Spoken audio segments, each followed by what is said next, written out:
K-팝 등 한류 열풍과 다문화 가족, 외국인 노동자 증가로 한국어를 배우려는 사람들이 많아지고 있습니다. 이들에게 한국어 전도사 역할을 하는 게 한국어 교사인데요. 마구 발급되고 정보 관리가 소홀해 한국어 교사 자격증은 있으나 마나한 애물단지가 됐습니다. 이승환 기자가 집중 취재했습니다. 서울의 한 대학 부설교육원에서 2년 가까이 한국어를 가르치고 있는 A씨. 고교 시절 품은 꿈을 위해 대학원까지 진학해 2급 한국어 교원 자격증을 취득했지만 최저시급에 못 미치는 월급과 석 달마다 파리 목숨인 처지에 늘 한숨만 나옵니다.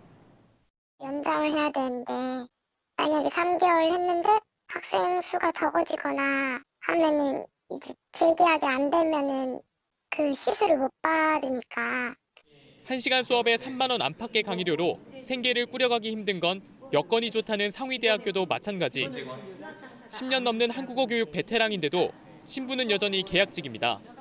그냥 저희가 학교 내에 어떤 그 교원도 아니고 교직원도 아니니까 그냥 행정직을 하시는 자체 직원하고 같은 걸로 분류를 해버린 거죠.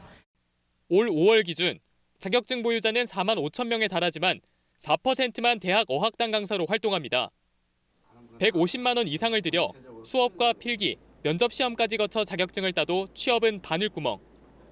인터넷에선 여전히 유망 직종이라며 현혹하고 발급기관인 문화체육관광부는 모르쇠로 일관했습니다. 2005년 시행 이후 자격증 적체는 심해졌지만 문체부는 이제야 연구 용역을 추진하고 있다는 입장을 밝혔습니다. 저기 이제 뭐 말씀하신 것처럼 이제 그렇게 여러 가지 뭐 문제점이 있다고 뭐 생각을 해서 지금 연구 용역은 추진하고 있거든요. 발급만 하고 뒷일은 책임지지 않는 정부의 안일한 자격증 관리로 한국어 교원 자격증은 유명 무실해져 가고 있습니다. OBS 뉴스 이승환입니다.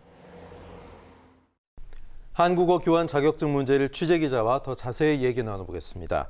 자, 이승환 기자, 이분들 정말 황당하고 황망하고 화도 많이 날 것 같은데 2급 자격증 딴다는 것 자체가 좀 어려운 일이잖아요. 시간도 오래 걸리고요. 네, 고시까지는 아니더라도 많은 시간과 돈을 들여서 공부를 해야 하는 건 맞습니다.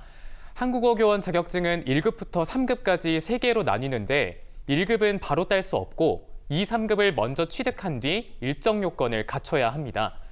2급은 대학교나 대학원에서 한국어 교육을 전공해야 하고 3급도 국립국어원에서 인증하는 교육기관에서 120시간 수업을 들은 뒤 1년에 딱 한 번 있는 시험에 붙어야 합니다. 그렇군요. 한국어 교사가 되는 것도 어려운데 되더라도 처우가 상당히 열악하다라고 알고 있습니다. 어느 정도 열악합니까? 네, 98개 대학교 부설 어학당의 한국어 교사들 연봉을 살펴봤는데요. 최고 연봉 평균이 2,545만 원, 최저 연봉 평균은 1,245만 원으로 나타났습니다. 월급으로 치면 최저 평균 103만 원 정도 받는다고 보시면 됩니다. 게다가 학교랑 비슷하게 담임 제도가 있고 체육대회 등 다양한 행사까지 열립니다. 이렇다 보니 한국어 교원들은 수업 준비부터 상담, 행사 준비까지 맡아야 하지만 수당은 전혀 없습니다. 그렇군요. 상황이 진짜 이 지경인데 관할 당국인 문체부 입장은 어떻습니까? 어떻게 얘기를 하던가요? 네, 뭘 해야 할지 정확히 모르는 게 문체부 입장인 것 같습니다. 취재가 시작되자 연구 용역을 진행하고 있다는 입장만 내놨습니다. 공개한 일부 내용 말씀드리자면 자격증 취득 방법을 간소화하고 실습을 강화해 실전에 투입할 수 있도록 한다는 겁니다. 열악한 실태와 너무 많은 자격증 취득자가 미생처럼 아직 날개조차 펴지 못했다는 지적에 대해서는 알아보고 있다고만 말했습니다. 이달 말 용역이 끝나면 그걸 바탕으로 내년 상반기쯤 정책이 수립될 것이라고 밝혔습니다. 네.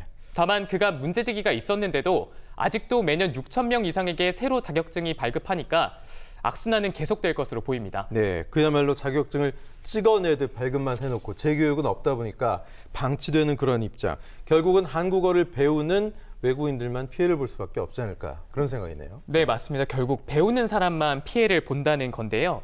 이 제도는 2005년 한류 열풍과 외국인 유입이 많아졌을 때 만들어졌지만 인원 적체가 갈수록 심해지고 있는 상황입니다.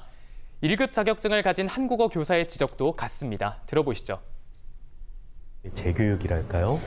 이렇게 교육의 질을 보장하는 시스템이 전혀 갖춰져 있지를 않아요. 그런 걸 별로 장려하고 있지도 않고요. 그냥 자격증 한번 발급해주면 그 뒤로는 약간 문체부는 나 몰라라 하는 분위기가 있습니다. 네, 제가 알기로는 이승환 기자도 한국어 자격증을 갖고 있는 걸로 알고 있거든요. 네, 이거 준비하는 분들한테 뭐 한 말씀 할 수 있을 것 같아요. 네, 저도 한국어 교원 자격증 3급을 네네. 갖고 있는데요.